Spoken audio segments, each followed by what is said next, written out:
Hello guys, so let's study about atrial septal defect. It would be easier to study about this topic if you would have already watched about ventricular septal defect on my channel. So let's start with the basics of the heart.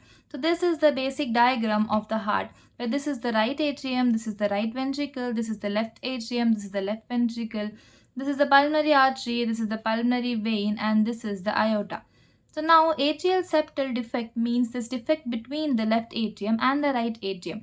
As we know, the pressures in the left atrium is more compared to that of the right atrium. So the blood will flow from the left atrium into the right atrium. So there's increased amount of flow of blood into the right atrium and increased amount of flow of the blood through this valve. And the increased amount of flow passes into the heart, and then therefore this blood will pass into the lungs, where there's increased amount of flow of blood into the lungs, which will lead to pulmonary congestion.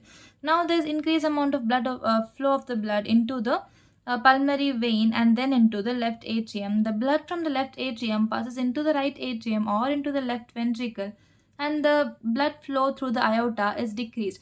Now, since the blood flow through the aorta is decreased, the aorta will close earlier when compared to pulmonary artery. Aorta closes first and then the pulmonary artery closes, which is very much later compared to that of the aorta. Therefore, the second heart sound will be widely split. Now let's understand about the basic murmurs of the ASD. So murmur which will be heard, there's no shunt murmur in ASD when compared to VSD. So in case of VSD, there is pansystolic murmur, which is the shunt murmur.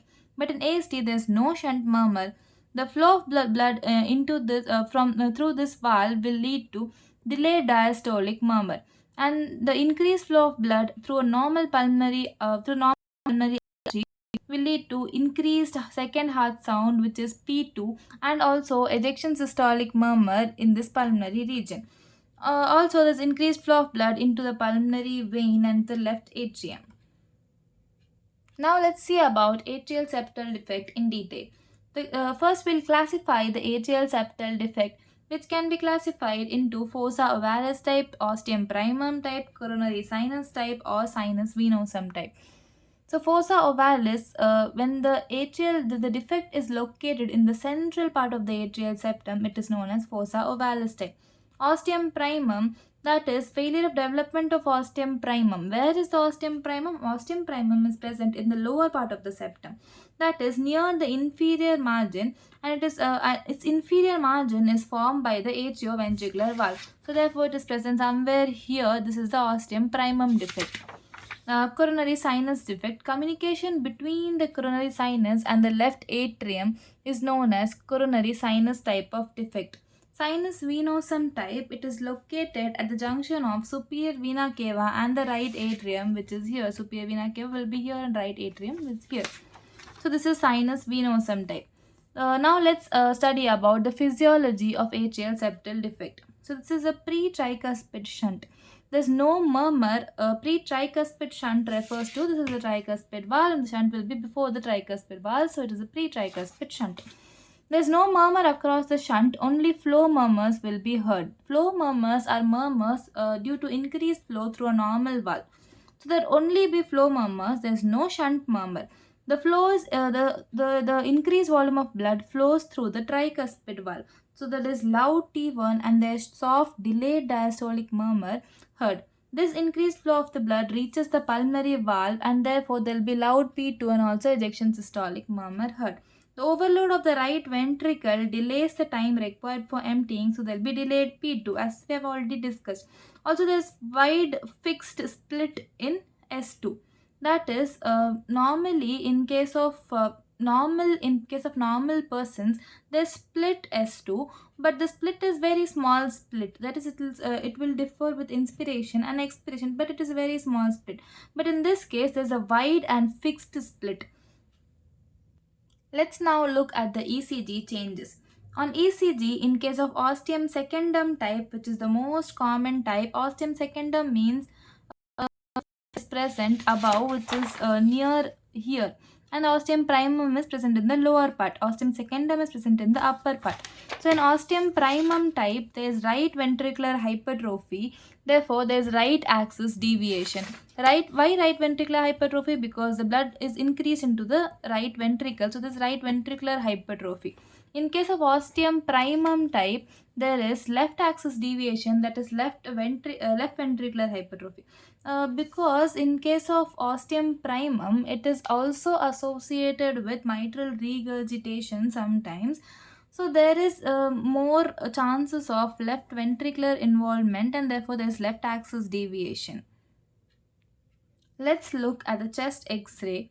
In chest X-ray, there's right atrial enlargement, right ventricular enlargement, mild to moderate cardiomegaly, and prominent pulmonary artery segment, plethoric lung fields, and small aortic shadow. I've already explained why there's right atrial enlargement, why there's right ventricular enlargement, there's cardiomegaly, and why there is a plethoric lung field. There is increased blood flow through the pulmonary arteries, and the small aortic shadow because the blood flow through the aorta is very less. Severity of the murmur will is directly proportional to the intensity of the murmur, and it is directly proportional to the heart size. So if there's increase in heart size, the severity of ASD is more. If there's increase in intensity of murmur, then severity of ASD is more. Now we'll see about the natural history and complications of ASD. The small defects, which are less than 8 millimeter, it can undergo spontaneous closure. It's easy to close, whereas large defects will need surgery for its closure. Complications, it can lead to pulmonary hypertension, but it is less common when compared to VSD, because in case of VSD the blood directly flows into the pulmonary artery, therefore the pulmonary hypertension will also be more common in VSD. There's infective endocarditis is also rare compared to VSD. There's heart failure, atrial arrhythmias, which generally occurs in late adulthood, and there can also be recurrent respiratory infections. So generally due to increased flow of blood into the pulmonary artery and therefore into the lungs, leading to pulmonary congestion. So now we'll study about the treatment of ASD. The treatment includes medical management and surgical management. Medical management, we have to treat associated congestive cardiac failure by giving diuretics such as furosemide, because there will be edema, so we'll give diuretics. Then we have to give digoxin, and to treat associated infective endocarditis and other infections by giving antibiotics, adequate hydration, and rest, etc. Surgical management, first the indications of surgery will be if the defects are larger, that is more than 8 millimeter. As I've said here, that the defects less than 8 millimeter can undergo spontaneous closure. So now if the defects are large, we have to undergo surgery. And now QP ratio is more than 2 is 1. That pulmonary blood flow is twice the systemic blood flow. The through the pulmonary artery increase, and the systemic flow through the aorta will be reduced. But if the flow is increased such that it is more than twice that of the systemic blood flow, then we need surgery. And if it is associated with complications such as congestive cardiac failure. In case of fossa ovalis defect, it can be closed percutaneously in catheterization lab. But surgical closure is required in other kinds of defect. So when we have to close this, we have to close this before school entry. And the closure can be done by either patch closure or catheter closure. This is all about ASD. Thank you.